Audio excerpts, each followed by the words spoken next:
Guys, Vinayaka Chavithi అంటేనే సందడి కదా. 11 రోజులు ఏ గల్లీలో చూసినా బుజ్జి గణపయ్యే ఉంటారు. మెయిన్ గా స్టార్ట్ అవుతాయి గణపతి నిమజ్జనంకి వస్తే చిన్న పిల్లలకి పెద్ద సంబరం అనే చెప్పాలి. వీధిలో గణపతి అన్నదానం అంటే వెళ్ళాము. అప్పటికి ఫుడ్ తినేసా, ఇంకా అన్నదానం అని తెలియగానే దేవుడి ప్రసాదంని ఎలా వదులుకుంటాం చెప్పండి. అందుకే వెళ్ళాను మళ్ళీ తినడానికి. మేము వెళ్ళేసరికి ఫుడ్ అయితే అయిపోయింది ఆల్మోస్ట్. ఇంకున్న వాటిలోనే పెట్టుకున్నా.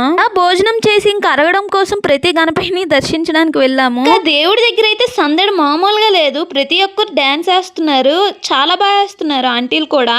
ఇంకా మాకు వేయాలనిపించింది. స్టార్టింగ్ లో సిగ్గేసింది, కానీ తర్వాత మేము స్టార్ట్ చేసాం. ఏదో మాకు వచ్చింది వేసాం. నేను హాస్టల్ కి అయితే వెళ్ళిపోయా ప్రసాదం తీసుకొని. ఇదైతే ముఖ్యం కదా. హాస్టల్ కి వెళ్ళాక చాలా బోర్ కొట్టింది. ఏం చేయాలని ఆలోచిస్తే ఇంకా డ్రాయింగ్ స్టార్ట్ చేసా కొత్తది. సరదాగా మీకు ఒక టాస్క్, నేను ఏ డ్రాయింగ్ వేసానో గెస్ చేస్తారా? హింట్ కూడా చెప్తాను. ఆ హింట్ ఏంటంటే వీడియో స్టార్టింగ్ లోనే చేసిన వాళ్ళు కమెంట్ చేయండి. అలానే సబ్స్క్రైబ్ కూడా చేసేసుకోండి. Bye bye, see you tomorrow.